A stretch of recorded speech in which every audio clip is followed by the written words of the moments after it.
Hello नमस्कार प्यारे बच्चों, आपसे बार बार एग्जाम में पूछा जाता है किस वाक्य में सकर्मक क्रिया है, किस वाक्य में अकर्मक क्रिया है। या 4 वाक्य देकर पूछ लिया जाएगा कि किस वाक्य में सकर्मक क्रिया नहीं है। मैम बड़ी परेशानी होती है ये पहचानने में कि कहाँ क्रिया सकर्मक है और कहाँ क्रिया अकर्मक है। तो आज बस इसी कॉन्सेप्ट को क्लियर करने मैं आपके सामने आई हूँ। तो प्यारे बच्चों, सबसे पहले तो हमें ये पता होना चाहिए क्रिया क्या होती है। क्रिया क्या होती है ना। तो आप कहेंगे मैम क्रिया क्या होती है, तो किसी कार्य का करना या होना। क्या है क्रिया गुड्डे? तो कहना किसी कार्य को करना, किसी कार्य को करना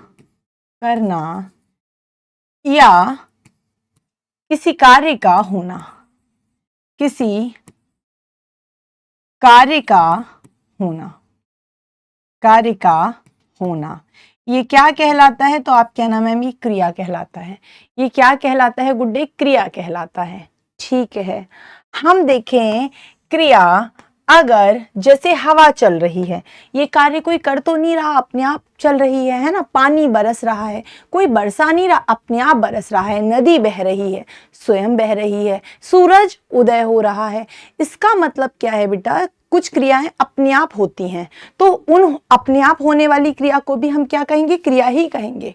और कोई कार्य हम करते हैं, जैसे मैं आपको पढ़ा रही हूँ, आप पढ़ रहे हैं, मम्मी खाना बना रही हैं, पिताजी काम कर रहे हैं। इसका मतलब ये कौन सी क्रियाएं हैं? ये वो क्रियाएं हैं जिन्हें हम कर रहे हैं। अगर हम कर्म के आधार पे देखें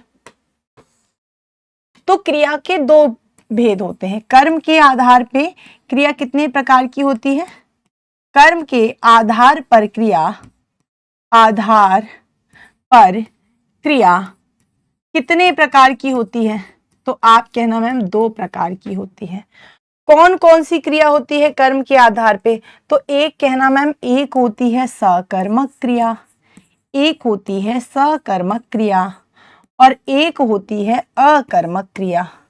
कौन सी बेटा? एक होती है सकर्मक क्रिया और एक होती है अकर्मक क्रिया। आपने पढ़ा होगा, जहां क्रिया का प्रभाव कर्म पे पड़े वहां सकर्मक क्रिया, जहां क्रिया का प्रभाव किस पे पड़े? कर्ता पे पड़े, वहां अकर्मक क्रिया। लेकिन बेटा इन दोनों को जानने से पहले हमें ये जानना पड़ेगा कि कर्म क्या होता है। तो इस कॉन्सेप्ट को जानने से पहले हमें कुछ चीजें जाननी पड़ेंगी। इस कॉन्सेप्ट को जानने से पहले हमें कुछ टर्म जानने होंगे। जैसे एक होगा कर्ता, कि ये कर्ता कौन है। जैसे एक हो जाएगा कि ये कर्ता कौन है। दूसरा होगा कि कर्म क्या है। एक ये कि कर्ता कौन होता है, एक होगा कर्म क्या है, और तीसरा पद हमें जानना है कि क्रिया क्या है। तीसरा पद हमें क्या जानना है बेटा? कि क्रिया क्या है। बस ये 3 चीजों को हम जान गए तो हमारा कॉन्सेप्ट क्लियर हो जाएगा। तो हम कहेंगे देखो क्रिया तो हम जानते हैं, किसी कार्य को करना या होना क्या कहलाएगा? किसी कार्य को करना, किसी कार्य को करना या किसी कार्य का होना, दोनों क्या कहलाता है? क्रिया कहलाता है। बेटा कर्ता क्या होता है? तो आप कहना क्रिया करने वाला कौन है? क्रिया करने वाला क्या है? करने वाला कौन कहलाता है? तो आप कहेंगे कर्ता कहलाता है, या हम इसे काम करने वाला भी कह सकते हैं।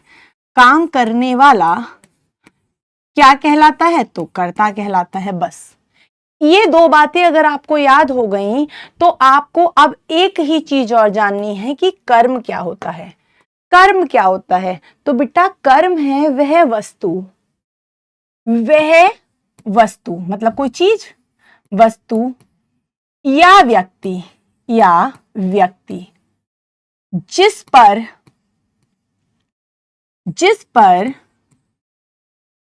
कर्ता काम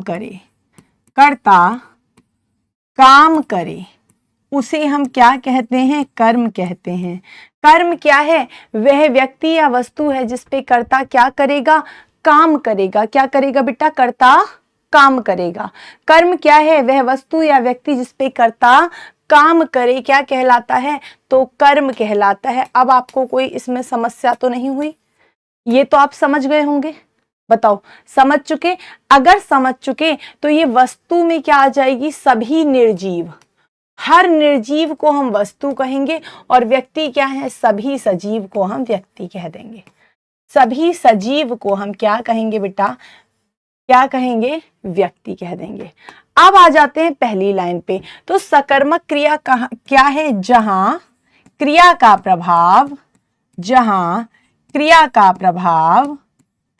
प्रभाव कर्म पर पड़े, प्रभाव कर्म पर पड़े, कर्म पर पड़े। और अकर्मक क्या है बेटा? जहां क्रिया का प्रभाव किस पे पड़ेगा? कर्ता पे पड़ेगा। जहां क्रिया का प्रभाव किस पे पड़ेगा बेटा? क्रिया का प्रभाव कर्ता पे पड़े, प्रभाव कर्ता पे पड़े। ये हो गया आपका छोटा सा कॉन्सेप्ट। मैम कुछ एग्जाम्पल देना जरा। मैम कोई एग्जाम्पल देना जरा।